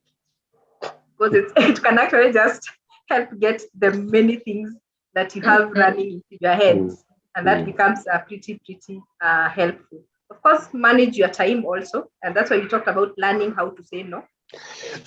It's pretty important that you learn how to say no. So don't overcommit. When you overcommit, like I said, when you try to be everything to everyone, you're going to really get overwhelmed. So try to prioritize as much as you can. Figure out what is more important than the other. It's pretty important to always check that out. I'm seeing a comment, I'm coming back to that. So don't overcommit, prioritize your tasks, try to break things into smaller steps. Sometimes things feel like they are too much because you're focusing on the major thing and you're not breaking it down. Because maybe like when you're given targets and you're thinking, I have this huge target for this quarter or this year, and it might just feel like it's overwhelming. But the moment you start breaking it down to what I should do by half year, what I should do quarterly, what I should do monthly, what I should do weekly, then it looks more manageable. So things look like they are too much because you're looking at the bigger picture. You're looking at just the main thing and the major target. But once you break down that major target, you realize it's actually much easier and it's probably doable compared to me thinking that I need these millions maybe to go back to school or to buy that car or to hit that target. When you look at just the one thing, it looks like it's too much. If you try breaking it down into small, manageable steps, like what do I do this week, next week, one step at a time, like we say, one step at a time, eventually you realize that something is much more doable than you actually thought, and it makes it far much easier for you to be able to deal with. And like somebody said, sorry, I did something. Yeah. Finally, your healthy lifestyle is also important. Try to eat healthy. Of course, if you're used to eating a healthy diet, I always say, then what? You decide to take a junk for 2 days, there's a way your body responds. And it just feel like the body is fatigued all of a sudden. So anytime you feel like you're having a bad day, there's a reason why when people are trying to start to jumpstart their day, they want to start with a healthy meal. If you're able to start off with a good juicy fruit, like a watermelon or just some juice, healthy juice, there's a way it just rejuvenates your body. Or just make sure you take some good amount of water when you're starting off the day. So the body also responds based on how you treat it. So if you treat it well, then it's also going to feel more rejuvenated. If you clog it with fat, then eventually you can imagine how derailed it feels. Of course, don't avoid doing temporary reliefs like drugs. You're not feeling sleepy, so you decide to take sleeping pills, or decide you're going to take a few bottles for you to be able to sleep. The more you self-medicate, the more you teach your body not to run without you self-medicating it. So instead of trying to take sleeping pills or trying to take alcohol for you to sleep, try to create a better pattern for your sleep. Try to address the real issue, address what is stressing you instead of trying to medicate yourself to avoid what is affecting you. And like Richie said, make sure you get enough sleep. There's joy in waking up, having slept enough. You can always tell the difference. If you sleep well at night and then you wake up, you feel your head clears up. You feel energized. You feel like it's more, the world is clearer. Like you can now think. But if you don't get enough of good sleep, there's a way your head just doesn't feel like you're thinking right. And you get easily agitated and you get easily stressed out. But if you have really put in the effort to sleep well, and if you didn't sleep well and in the course of the day it feels like it's too much, and like he said, if you have a chance to take a nap for your 10-20 minutes, just take a nap. By the time you wake up, your head is actually going to feel far much better than how you actually started it out. So like we said, stress management is not a one size fit all. What you are trying to look for is to have some sort of a balanced life. And I said balance has nothing to do with 8 hours at work, 8 hours at home. You can actually go home at 5 and not add value to your life, because you went home at 5 and watched negative news and then slept late and then took sleeping pills. You are better off having stayed at work. You can actually work for 10 hours and go home and give your family 3 good quality time hours and get 6 or 7 quality time of sleep. So it is not about the number of hours, it's how you're able to give quality to every aspect of your life. Give quality to work, give quality to relationships, give quality to relaxation, give quality to your fun side of things. But above all, remember, things will still get tough. Doesn't matter how much you try to give quality things everywhere, things go wrong sometimes. And they will always will. Once in a while, things are going to go wrong. You will lose somebody. Murphy's Law. Yeah, exactly. Murphy's you will lose Law. somebody, things will get wrong. So the most important thing also is to build resilience. Your ability to handle pressure and meet challenges is very, very important. So that as much as you are trying to live a quality life, when things go wrong, like they always will, then you can actually have the resilience or the mental toughness, like we call it, have the mental toughness to deal with the pressure when it comes your way and to meet challenges.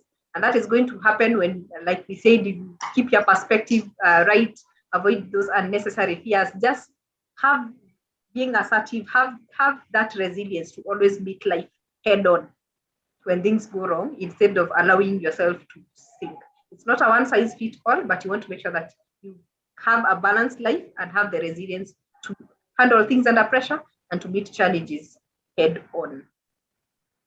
That should be the end of managing stress, conflict resolution, which is also part of mental wellness. Thank you very much. But I have seen one question, so let me answer that question because we have 10 minutes. That is from Miriam. Miriam is asking, do you really need to speak to someone after you forgive them? Miriam, if you feel like you still don't have the grace, you don't have to. But I actually wonder, if I have forgiven someone, why should I find it hard to talk to them? I mean, not talking in the sense of let's hang out, have coffee, Or have let's lunch. be friends. Yeah. You don't have to be friends, but if you say hi, you don't have to go quiet when they say hi. If you meet them in a function, you don't have to cut corner and go to the other side. Really, if you have actually forgiven someone, you get to that point where you don't mind even meeting them. They don't have to be your friends, but if you meet them, they say hi, you're going to say hi. If you meet them in a function, you don't have to cut a corner. You can actually shake the person's hand and move on to something else. So actually, you can talk to them, not because they are your friends, but if you meet in a place where you actually need to talk to them, they can become your customer. Are you going to run when they come to buy something from the shop?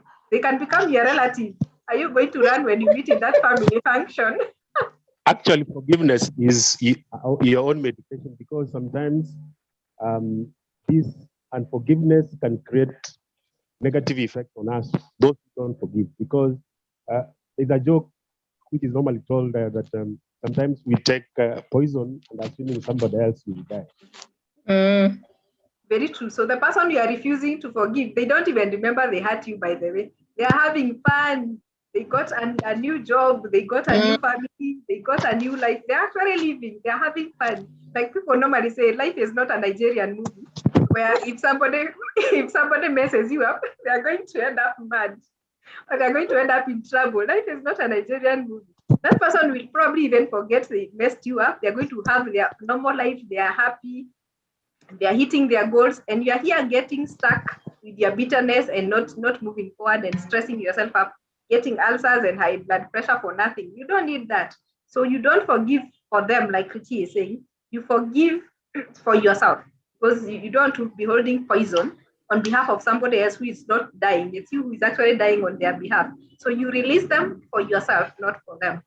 And be comfortable enough that if you ever meet somewhere, you can actually say hi. You can actually have a normal conversation about the weather and about the roads.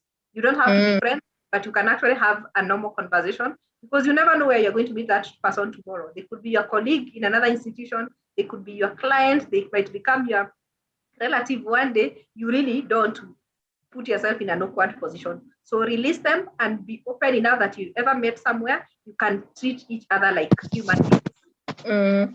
Yeah. I think that's the only question I saw there. Yes, Yeah. it was. Our comments, yes. So I think then with that, unless there are any other questions, I could for now hand it back to you, Purity. Awesome. A wonderful session. I've picked a few lessons, especially around managing stress. And as you've said, I think what you said is very important. Stress doesn't have an end date, so it's a management process as life unfolds or as situations just unfold.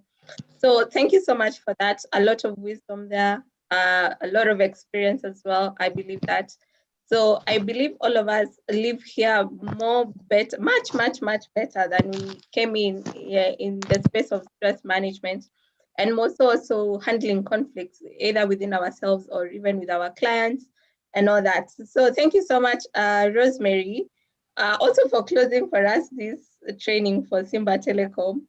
And I really also hope to be able to meet them someday soon once we are, I don't know if you'll ever be free of Corona or we'll just be managing.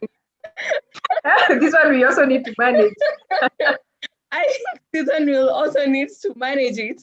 But I really hope very, very soon all of us are able to just meet, even if it's briefly just to summarize this whole session in person.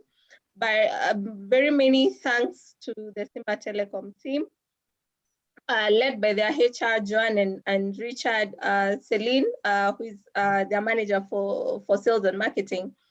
So very many thanks. Also, please make sure you pass my gratitude to Jerim. Jerim is the general manager.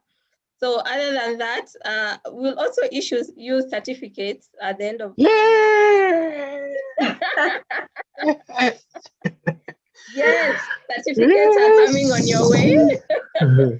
So we'll process. Yay! Can we celebrate today? Yes. So can you buy us some coffee? And some coffee too. Yes. Can you buy us some coffee or some wine? Of course, that one can be arranged. But Rosemary has said we don't overdo the drinking. Some of us need coffee, some of us need wine. We're just like that. Others we just need whiskey, all the way. Or gin. Awesome. So be on the lookout of the certificates. They will come on your way. Oh my God. Thank you so much. Oh, thank you. Yes. Thank you, Purity. So we all get certificates. Yes, all of you. So Joan or Richard, you just have to send me the full names of the participants, and all the participants will get the certificates. Wow. Yes, for the 6 sessions that you have carried out. And I think these certificates, you'll use them even beyond. Exactly. Because, they'll just show you what you have been learning all through. So take this opportunity, not only to be walking around with the certificate, but also implement what you have learned during the 6-part series. So I'm really looking forward to meeting you in person. I know I've met the team in Nairobi, but I want us to go to Nyeri, like talk. Anna kwapi? Andongo. Andongo ni wa nini? Wa talk. Oh, wa Nyeri. Andongo, but then she's the one who's supposed to finish for us this prayer today. Oh, awesome. So I'll give it back to Simba. Thank you so much, Purity. Thank you. I don't even know how much to thank you. And I want more sessions. We should. Yeah. Awesome. Vision 2030. Rosemary, we have a 10-year job here. Richard. And yeah, Richard. Now, Richard is an amazing coach. Yes. Oh, thank you, Richard. Also, I don't even know how to thank you. Thank you, Yeah. Richard. He has For really being helped there and and supported us through the entire contributed session. and uplifted Yeah. people. Thank you, Richard. Awesome. Thank you, John. Richard looks like he wants to cry. No, Richard just needs coffee. Richard, thank you so much. I really hope all of us will take these lessons to heart, because I also believe they're very relevant to us and what we do.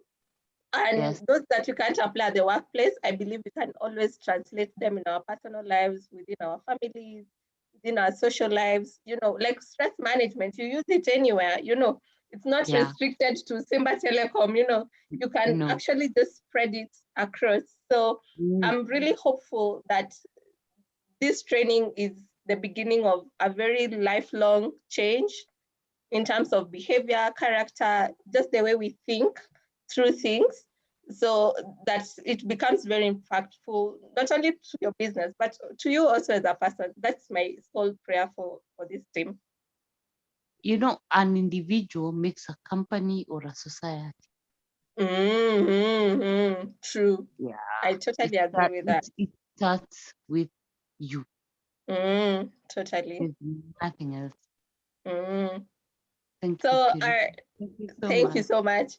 I think I'll just give you the feedback form right now. Those of us who are able to fill it, they'll fill it for us.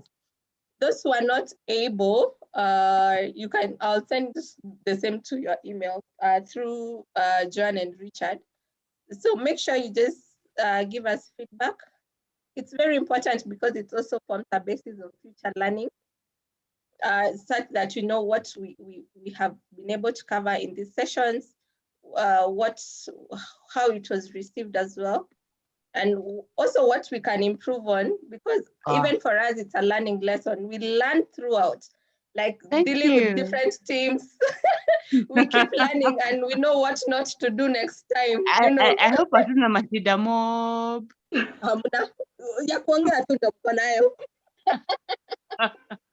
I think we'll be forced to do a training on communication again, but now this one, I don't know, it's practical communication.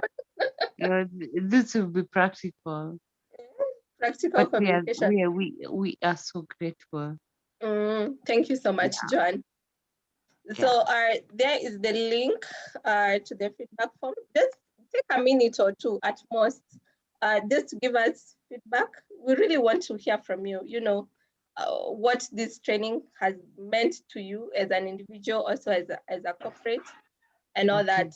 So I think from us, that is it. Joan or Richard or anyone else is free to give us any remarks. Say something. Yes. Thank you very much, Rosemary, for that wonderful presentation. I hope it is going to help us in our jobs and in our daily lives. Well, I will ask, I don't know, anybody who is here from the head office.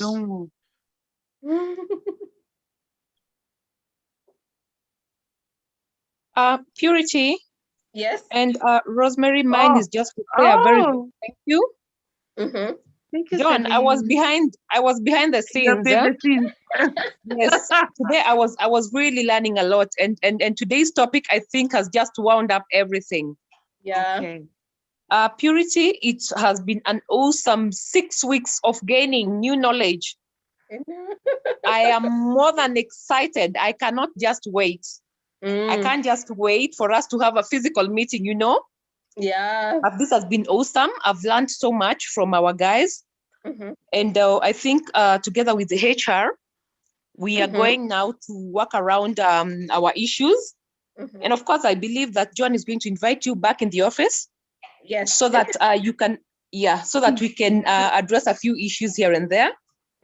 Yeah, as I continue pushing them. to bring me the sales, targets. Yeah, I know. You're the part of the stress. Purity, let me tell you one thing. I am one person who is very proud of working for Simba. 5 years in a row, they can tell you we were crowned dealer of the year. What? That's so Oh, nice. yes. Oh, yes. So for me, the day I will leave Simba, I think, I don't know, maybe I left a mark then. It is long overdue. But I think after this training, now we are more energized. Yeah. And I believe we are going to create some very positive impact to the organization. Awesome. Thank you so very much. Thank you so much. That's great to hear. And we'll also look forward for future reports. 6 months from now, I would want you to give me a call and say, Purity, the trainings that we did in April and May, we're seeing the impact then. So I'm also really looking forward to more feedback, not only now, but also in the future. Even as we plan for more training, like we'll say, we look at this as a point of reflection, that we did this at this point, and this is the impact that it has had on our business or on us as employees and people for Simba. Thank you so much, Celine, for that. Great, thank you so much. Richard. Yes, our in-house coach. Samuel. Why Samuel? Malu. You should say something, Bona. Where is he? Where is he? All right. Looks like you will speak after we have closed. John, now you can give the closing remarks. Richard, I can hear you. Say something, Bona. Thank you, Malu. Thank you, Malu. Where was he? Somewhere hapa tu chini ya meza. Okay. It's been good. It's been an interactive, and thank you so much, Purity, for your input and all the training materials and all that. You have picked a lot. Tunashukuru sana. We hope we continue revising your work. Yeah. Thank you. Yeah. Thank you, guys. Thank you, Samuel. All right, John, you can say something to close up the 6 Saturdays training. I do I have words to actually describe what this has meant to us? It's been amazing. It's been so awesome. And thank you, Purity. Thank you, Richard. Thank you, my team and everyone, because I know with this, we're going to be better people. And we thank you a lot. Yeah. And Richard, coach. Yes, John. Reminding us, 2 Peter. As Celine said. Remind them, even if they know. Yeah. Celine is telling you, remind them. 2 Peter. I'm so thankful. Richard, back to you. Thank you, John. Now I'll ask Arthur to pray for us. Maybe before that, Richard, I see a few comments on the chat box. Thank you so much to everyone who is acknowledging and appreciating us. But I think it's the other way around. It's for us to thank you for being very patient with us, because online is such a new thing, Exactly. And sitting down for 2 hours for 6 weeks is such a long time. That is almost half of a semester in the university. Hii ni mahali tumekuwa tumeenda tunakula mbuzi mahali. and whenever And I have like we have classes, sacrificed. yeah, you have sacrificed half a semester in the university.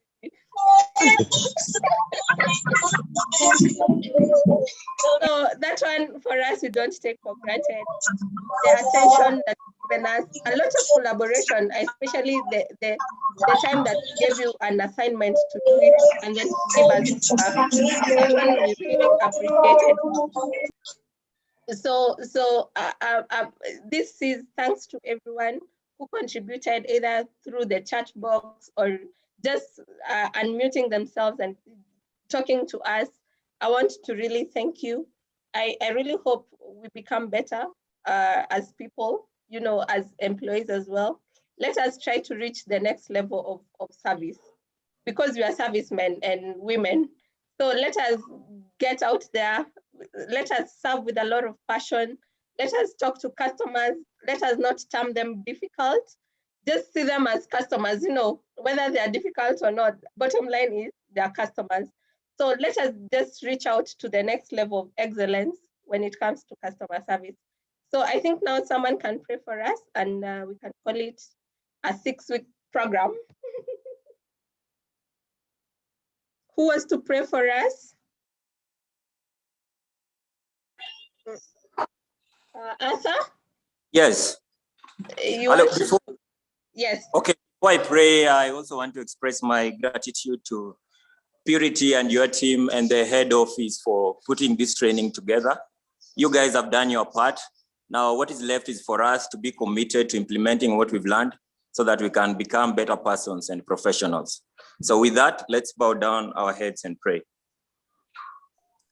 Our Father in heaven, we come before you at this time, full of gratitude in our hearts. We thank you for this day, and we thank you for this opportunity that thou hast granted unto us to learn so that we can evolve and become better professionals and persons.